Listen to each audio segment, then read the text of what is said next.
صحابہ کے غلاموں، اہل بیت کے حقداروں، آپ سب لوگ اور ہم اللہ کے فضل و کرم سے اللہ کے گھر میں جامع مسجد فاروقیہ میں ایک عظیم الشان فریضہ نماز جمعہ کی ادائیگی کے لیے اکٹھے ہوئے ہیں۔ اللہ رب العزت سے دعا ہے، اللہ رب العزت آپ سب کا آنا، اس فقیر کا آنا، ہم سب کا ملنا، بیٹھنا، کہنا اور سننا اپنی بارگاہ میں قبول فرمائے، آمین۔ اور اللہ رب العزت جس طرح ہمیں نماز جمعہ کی فریضہ کی ادائیگی کے لیے اللہ نے ہمیں اکٹھے ہونے کا موقع دیا ہے، اللہ رب العزت اسی طرح تمام فرائض ہمیں پورے ادا کرنے کی توفیق نصیب فرمائے، حضور صلی اللہ علیہ وسلم کی سنتوں پہ عمل کرنے کی توفیق نصیب فرمائے، اصحاب محمد و آل محمد کی سیرت پر عمل کرنے کی اللہ رب العزت آپ اور ہم سب کو توفیق نصیب فرمائے۔ بات حمد و صلات کے سامعین محترم مولانا محمد اسماعیل صاحب شان سیدنا صدیق اکبر پہ گفتگو فرما رہے تھے۔ جب میں یہاں پہنچا ہوں تو جو آخری ان کے گفتگو کا چند گفتگو کے اقتباسات تھے، حصہ تھا، وہ حضرت ابوبکر صدیق رضی اللہ تعالیٰ عنہ کی شان اقدس کے حوالے سے تھا۔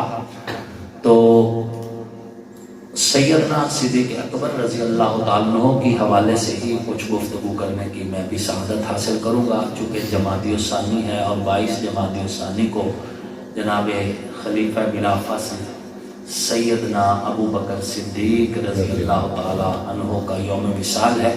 ہم زندہ قوم ہیں، جس طرح ہمیں سیدنا ابوبکر صدیق سے پیار ہے، اسی طرح سیدنا عمر سے بھی ہے، اسی طرح سیدنا عثمان سے بھی ہے، اسی طرح سیدنا علی سے بھی ہے رضوان اللہ تعالیٰ اجمعین۔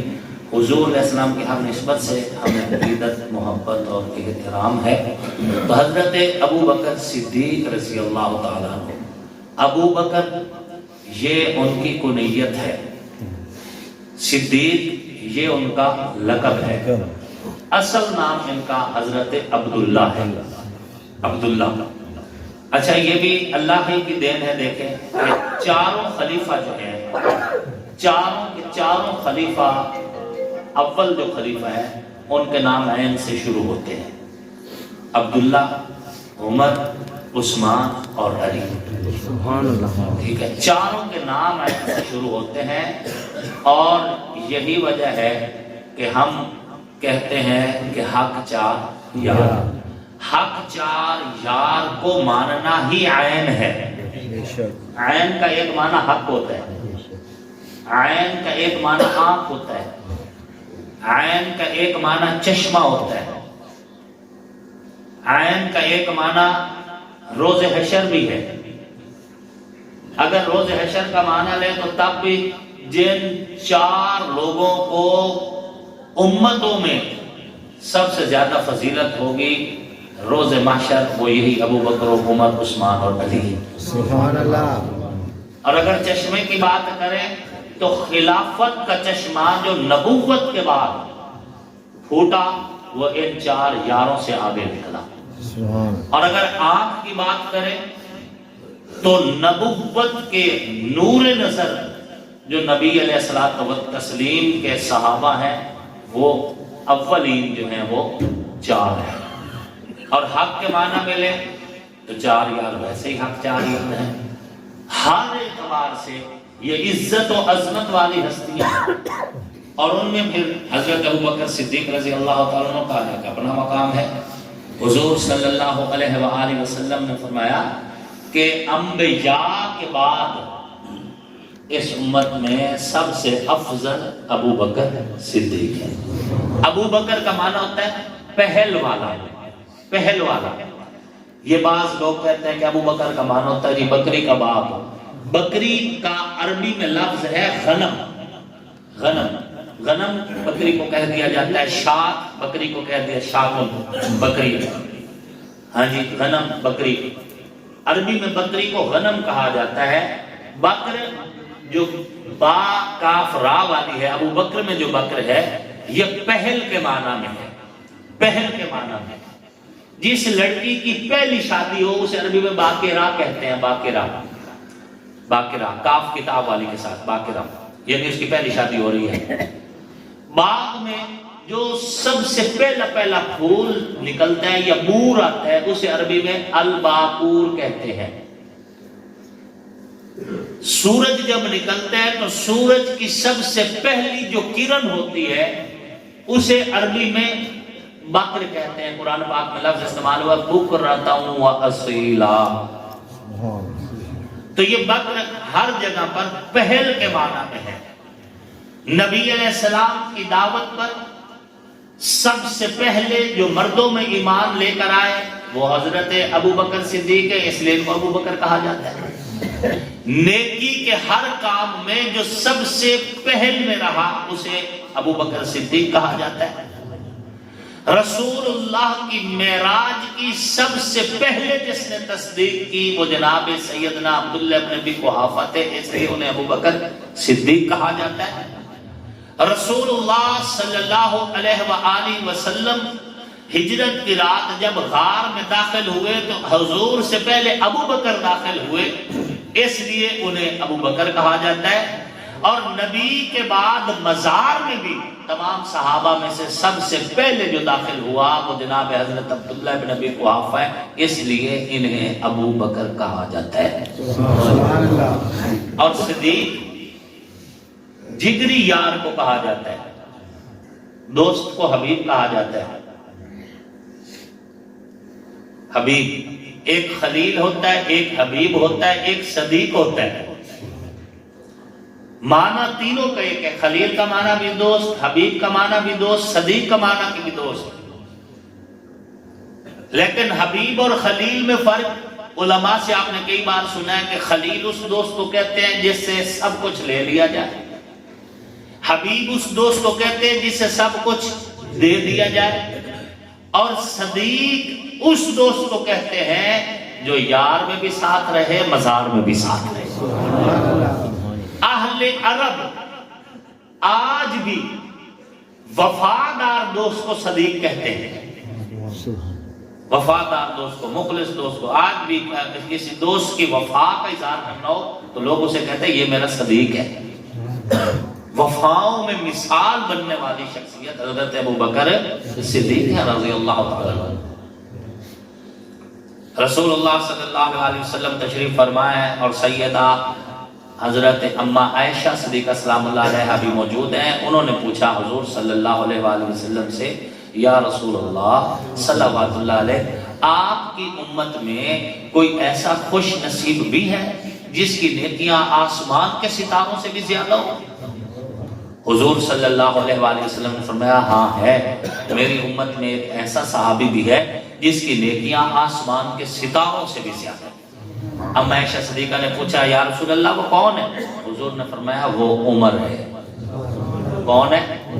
عمر ہے۔ حضور علیہ السلام یہ جواب سن کر حضرت اما عائشہ خاموش ہو گئی۔ حضور علیہ السلام مسکرا پڑے، فرمایا عائشہ اور نہیں پوچھو گی؟ فرمایا اما عائشہ کہتے ہیں یا رسول اللہ اور کیا پوچھنا؟ حضور علیہ السلام تو مزاج سمجھتے تھے نا۔ حضور علیہ السلام نے ایک بار حضرت اما عائشہ صدیقہ سے فرمایا عائشہ مجھے پتہ ہو جاتا ہے جب تو خوش ہوتی ہے اور مجھے تب بھی پتہ ہوتا ہے جب تو خوش نہیں ہوتی۔ یا رسول اللہ آپ کو کیسے پتہ چلتا ہے؟ فرمایا جب تو خوش ہوتی ہے نا تو مجھے کہتی ہے رب محمد کی قسم، محمد کے رب کی قسم، اور کبھی اگر تو خفا ہو نا تو کہتی ہے ابراہیم کے رب کی قسم۔ تو تیری اس قسم کے انداز سے مجھے پتہ چل جاتا ہے کہ آج تو تھوڑا بہت خفا ہے۔ حضرت اما عائشہ صدیقہ کو جب حضور نے بتایا نا کہ آسمان کے ستاروں سے زیادہ نیکیاں عمر کی ہیں، اما عائشہ خاموش ہو گئی۔ حضور نے فرمایا پوچھ کچھ اور، کہا اور کیا پوچھنا یا رسول اللہ؟ میں تو سمجھ رہی تھی وہ ابو بکر ہوں گے۔ یہ بات صحابہ کا عقیدہ تھا کہ حضور کے منہ سے جو نکل گیا وہ حرف آخر ہے۔ تو یہ لالچ صحابہ میں رہا، اور یہ لالچ ممنوع نہیں ہے، یہ بات ذہن میں رکھنا، یہ ممنوع نہیں ہے، بلکہ اس لالچ کی اللہ نے تبلیغ کی ہے قرآن میں، وَفِي ذَلِكَ فَلْيَتَنَافَسِ الْمُتَنَافِسُونَ۔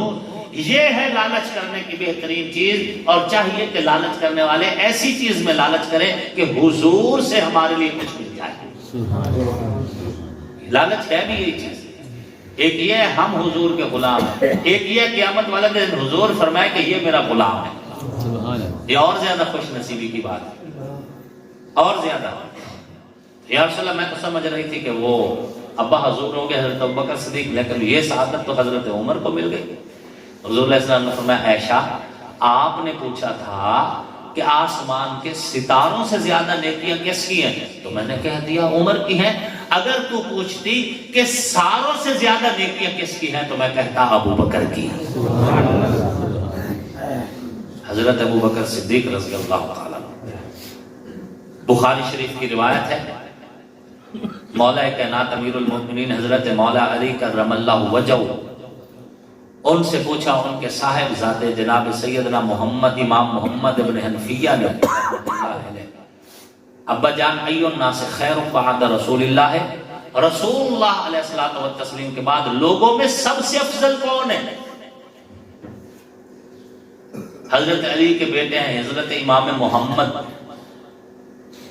اور کسی بھی مکتب فکر کو اس بات میں کوئی اختلاف نہیں ہے کہ امام حسن پاک اور امام حسین پاک کے بعد حضرت علی کی غیر فاطمی اولاد میں سب سے زیادہ مقام حضرت محمد ابن حنفیہ کا ہے.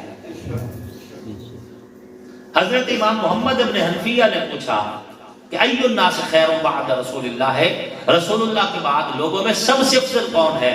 تو حضرت مولا علی نے فرمایا ابو بکر. کیا فرمایا؟ ابو بکر. قل تو ثم من؟ حضرت امام محمد فرماتے ہیں میں نے پھر حضرت مولا علی سے پوچھا ابو بکر کے بعد کون؟ فرمایا ثم عمر، ابو بکر کے بعد عمر امت میں سب سے افضل ہیں. یہ شان ہے حضرت ابو بکر صدیق رضی اللہ تعالیٰ عنہ کا. یہ شان ہے سیدنا ابو بکر صدیق رضی اللہ تعالیٰ عنہ کا. ہر موقع پر حضور کے ساتھ رہے. کسی شاعر نے حضرت ابو بکر صدیق رضی اللہ تعالیٰ عنہ کی اس وفا کو مد نظر رکھتے ہوئے بڑی خوبصورت بات کہی ہے کہ میں ہر جنگ جیت جاؤں گا بدر کی طرح، میں ہر جنگ جیت جاؤں گا بدر کی طرح، بس ایک یار چاہیے ابو بکر کی طرح. سب کچھ لٹا دیا حضور پر، سب کچھ قربان کر دیا حضور پر.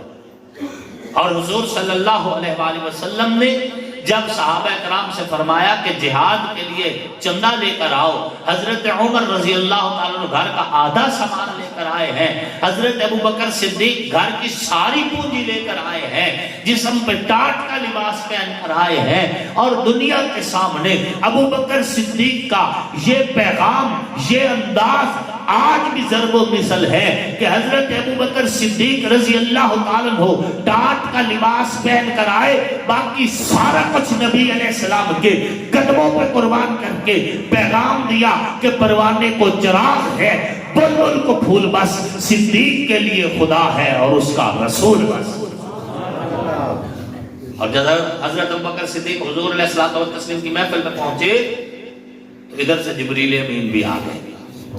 حضرت جبریل امین علیہ الصلوۃ والتسلیم حضور علیہ السلام سے مخاطب ہوئے اور فرمایا کہ یا رسول اللہ صلوات اللہ علیہ، اپنے یار ابو بکر صدیق کو بتا دیجئے اللہ تمہیں سلام دے رہا ہے، اللہ تمہیں سلام دے رہے ہیں. اور اپنے یار ابو بکر سے پوچھئے کہ تمہارا رب پوچھ رہا ہے ابو بکر تو امیر ترین آدمی تھا، اسلام میں آیا غریب ترین ہو گیا، ٹاٹ کا لباس پہنا ہے، اس غربت پر شرمندہ تو نہیں؟ کیا اب بھی اللہ پر راضی ہے تو؟ جب حضور علیہ السلام نے فرمایا نا ابو بکر تیرا رب تجھے سلام دے رہا ہے، اور تیرا رب کہہ رہے ابو بکر تو امیر ترین تھا، اسلام پہ خرچ کرتے کرتے آج تیرے جسم پہ ٹاٹ کا لباس آ گیا ہے، کیا اس حال میں بھی تو اللہ پہ راضی ہے؟ صدیق اکبر تڑپ اٹھے، آنکھوں سے آنسو نکل بلک بلک کے رونا پڑے اور روتے روتے کہنے لگے رضینا باللہ ربا وبالاسلام دینا وبمحمد النبیہ. میں اللہ پہ راضی ہوں، میں رسول اللہ پہ راضی ہوں، میں دین اسلام پہ راضی ہوں. حضرت ابو بکر صدیق رضی اللہ تعالیٰ، جب حضرت ابو بکر صدیق رضی اللہ تعالیٰ کے وفات کا وقت آیا، دنیا سے پردہ فرمانے لگے. حضرت مولا علی کرم اللہ وجہہ کی طرف پیغام بھیجا کہ حضرت علی کو بلائیں، میں ان کو کچھ پیغام دینا چاہتا ہوں، وصیت کرنا چاہتا ہوں. جب حضرت مولا علی تشریف لائے، حضرت ابوبکر صدیق رضی اللہ تعالیٰ نے فرمایا علی میرا دل کرتا ہے کہ تو اپنے ہاتھوں سے مجھے غسل دے، اور میرا دل کرتا ہے علی میرا جنازہ تو اپنے کندھوں پہ اٹھا کے لے جا، اور اے علی جن ہاتھوں سے تو نے حضور کا جسم روضے میں اتارا تھا انہی ہاتھوں سے میرا جسم بھی اتارنا ہے، اور اے علی جب میرا جنازہ رسول اللہ کے روضے تک پہنچے تو دروازے پہ رکھ دینا میرا جنازہ، اور آواز دینا کہ ابو بکر آیا ہے، اگر اجازت ہو تو اندر لے آئیں، اگر اندر سے اجازت مل جائے تو میرے جسم روضے میں دفن کر دینا، اور اگر اندر اجازت نہ ملے تو پھر دیگر مسلمانوں کی طرح مجھے جنت البقیع میں دفن کر دینا۔ اور ایسا ہی ہوا، ایسا ہی ہوا۔ حضور علیہ الصلوۃ والتسلیم کے روضہ اطہر پر جب حضرت ابوبکر صدیق کا جنازہ رکھ کے حضرت مولا علی نے آواز لگائی کہ آپ کا دوست ابو بکر آیا ہے، تو روضہ رسول سے جب آواز آئی کہ حبیب کو حبیب تک پہنچا دو۔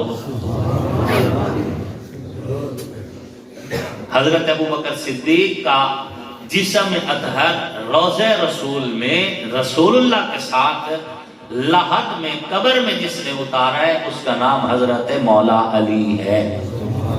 پھر ہم پہ گلا کس بات کا؟ روضہ رسول تک تو حضرت علی اٹھا کر لے گئے، روضہ رسول میں تدفین حضرت علی نے کی ہے۔ اچھا یہ بھی ذہن میں رکھیں، اگر آپ کو تحقیق کا شوق ہو تو آج کل تحقیق کوئی مشکل نہیں ہے، آپ کو قوم جانے کی ضرورت نہیں ہے، آپ کو دارالعلوم دیوبند جانے کی ضرورت نہیں ہے، آپ کو کسی بھی جگہ جانے کی ضرورت نہیں ہے، آپ کے پاس موبائل موجود ہے، آپ گوگل سے سرچ کریں، گوگل پہ لکھیں ابو بکر بن علی، حضرت علی کے ایک بیٹے کا نام بھی ابو بکر ہے، آپ گوگل پہ سرچ کریں، آپ کو پوری ڈیٹیل میں اہل تشیع کی ویب سائٹ سے بھی پوری ڈیٹیل مل جائے گی کہ امام حسین رضی اللہ تعالی عنہ سلام اللہ علیہ ان کے مزار اقدس کے اندر بھی امام حسین کے مزار کے ساتھ والا مزار حضرت ابوبکر صدیق کا ہے، اور وہ حضرت ابوبکر کون ہے؟ حضرت مولا علی کے بیٹے۔ رب کی تقسیم ہے، نبی کے روضہ میں بھی ساتھ ابو بکر سویا ہوا ہے، اور حسین کے روضہ میں بھی ساتھ ابو بکر سویا ہوا ہے۔ نبی کے روضہ میں بھی جناب عمر سوئے ہوئے ہیں، اور حسین کے روضہ میں بھی جناب عمر سوئے ہوئے ہیں۔ بقول یار لوگوں کے اچھا وہاں تو زبردستی قبریں بنا لی گئی روضہ رسول میں، یہ زبردستی بنا لی جی، خلیفہ وقت تھے، امام حسین کے ساتھ بھی زبردستی بنا لی گئی۔ پوری ڈیٹیل آپ کو مل جائے گی، انہی کی ویب سائٹ سے مل جائے گی، اور ساتھ یہ بھی لکھا ہوا ہوگا کہ یہ رسول حضرت حسین کے مزار کے اندر ہی ان کی جگہ ہے۔ الحمدللہ نبی کا یارانہ اور نبی کا گھرانہ، ان دونوں کا آپس میں بہت پیار، بہت احترام کا تعلق رہا، اور ایک دوسرے کا ادب اور احترام رہا۔ ہم بھی اور ہمارا یہ ممبر بھی الحمدللہ نبی کے یارانے کا احترام بھی سکھاتا ہے اور نبی کے گھرانے کا احترام بھی سکھاتا ہے۔ کسی کی ضد میں آ کر کبھی بھی نہ نبی کے یارانے کے بارے میں دل میل نہ کرنا ہے، نہ نبی کے گھرانے کے بارے میں دل میل نہ کرنا ہے۔ ہمارا ایمان اسی وجہ سے سلامت ہے کہ ہم حضور کے یارانے کا بھی احترام کرتے ہیں اور ہم حضور کے گھرانے کا بھی احترام کرتے ہیں۔ خلیفہ بلا فاصل سیدنا ابو بکر صدیق رضی اللہ تعالیٰ عنہ کی الف سے لے کر مولا کائنات امیر المؤمنین حضرت مولا علی کرم اللہ وجہہ کی یا تک ہم نبی کے یارانے کو بھی سلام کرتے ہیں اور ہم نبی کے گھرانے کو بھی سلام کرتے ہیں۔ باقی یہ ترتیب یہ اللہ رسول کی بنائی ہوئی ہے۔ دیکھیں نا حضرت اما عائشہ صدیقہ سے روایت ہے، فرماتے ہیں لما اسس النبی مسجد المدینہ تے، جب رسول اللہ صلی اللہ علیہ وسلم نے مسجد مدینہ کی بنیاد رکھی، فواز الحجر بیدہ ہے، تو حضور نے پہلا پتھر اپنے ہاتھوں سے رکھا، اس کی بنیاد سنگ بنیاد حضور نے خود رکھا۔ ثم یقول، پھر حضور نے فرمایا کیا، ثم قال، پھر کیا فرمایا؟ فرمایا کہ لیزا ابو بکر حجرا الی جنب حجری، ابو بکر کو کہو کہ وہ اپنا پتھر میرے پتھر کے ساتھ رکھے۔ پھر فرمایا لیزا عمر حجرا الی جنب حجر ابی بکر الصدیق، عمر کو چاہیے کہ اپنا پتھر ابو بکر کے پتھر کے ساتھ رکھے۔ پھر فرمایا لیزا عثمان حجرن الی جنب حجر عمر بن الخطاب، عثمان کو چاہیے کہ اپنا پتھر عمر کے پتھر کے ساتھ رکھے۔ یہ ترتیب کے ساتھ پہلا پتھر حضور نے رکھ دیا، پھر ساتھ ابو بکر سے رکھوایا، پھر حضرت عمر سے، پھر حضرت عثمان سے۔ یہ پتھر ترتیب سے مسجد نبوی کی بنیاد میں رکھوا کے پھر حضور صلی اللہ علیہ وآلہ وسلم نے فرمایا ہؤلاء الخلفاء من بعدی، میرے بعد خلافت کی یہ ترتیب ہوگی،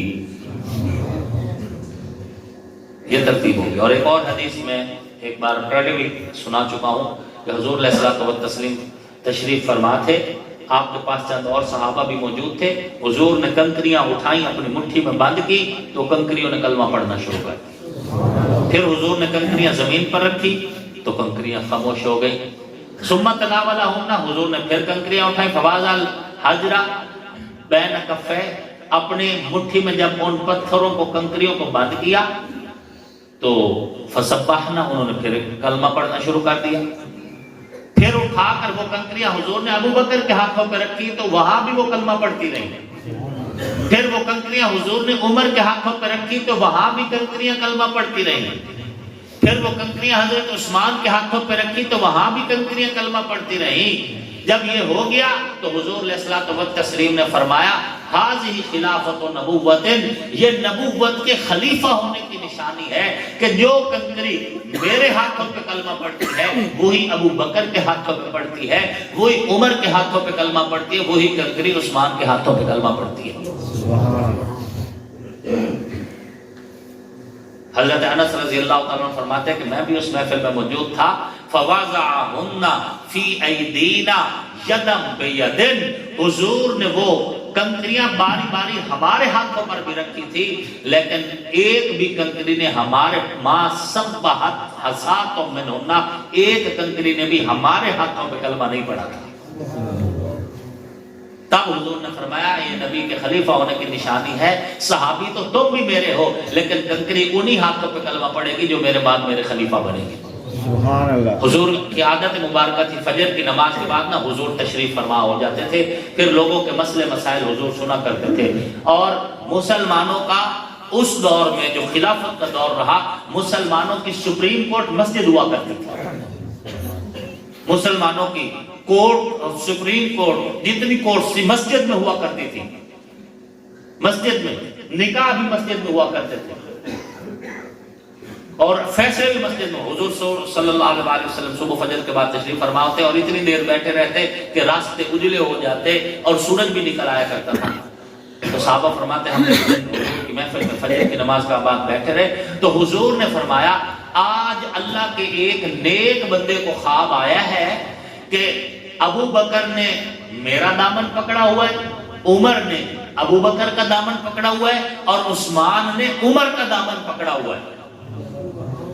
صحابہ فرماتے جب ہم واپس جا رہے تھے تو ہم آپس میں تبصرہ کرتے جا رہے تھے کہ جس نیک بندے کو خواب آیا ہے وہ حضور خود ہے، اور جو ترتیب حضور کے خواب میں دکھائی گئی ہے حضور کے بعد اسلامی حکومت اور خلافت کے وارث اسی ترتیب سے ہوں گے۔ تو ہمارا منبر ہماری آنے والی نسلوں کو اور موجودہ آڈینس کو یہی پیغام دیتا ہے کہ حضور کی ہر نسبت کا احترام کریں، حضور علیہ الصلوۃ والتسلیم کی ہر نسبت کا احترام کریں، اور اپنی ان نسبتوں کا احترام اسی صورت میں ہو سکتا ہے کہ ان کے بارے میں دل میلا نہ کریں، جن کو جو عزت، جو رتبہ، جو شان، جو مقام ملی ہے اس کو تسلیم کریں، ان کو تسلیم کریں، اور یہی پیغام ہے۔ اور یہی جمعہ کے خطبہ میں آپ سنتے ہیں ارحم امتی بی امتی ابو بکر، امت میں سب سے زیادہ رحم دل ابو بکر ہے، اشدہم فی امر اللہ عمر، اور دین کے نفاذ میں سب سے زیادہ سخت عمر ہے، اور ارحم، اور اسی طرح جو ہے سب سے زیادہ جو سخی ہیں وہ حضرت عثمان ذو النورین ہیں۔ اصدقہم حیاء عثمان، حیا کے اعتبار سے، سچائی کے اعتبار سے، پاکیزگی کے اعتبار سے سب سے زیادہ عثمان ہے، اور اقضاہم علی، امت میں سب سے بڑے جج علی ہیں۔ تو جو مقام، جو رتبہ جس کو ملا ہے ہم تسلیم کرتے ہیں۔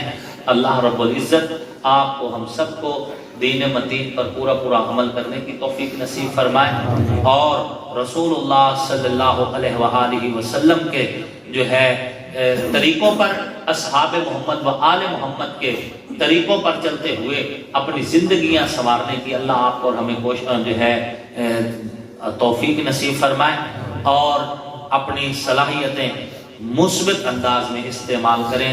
میں کئی دفعہ کئی جگہوں پر جو ہے اپنے خطاب میں یہ بات کہہ چکا ہوں۔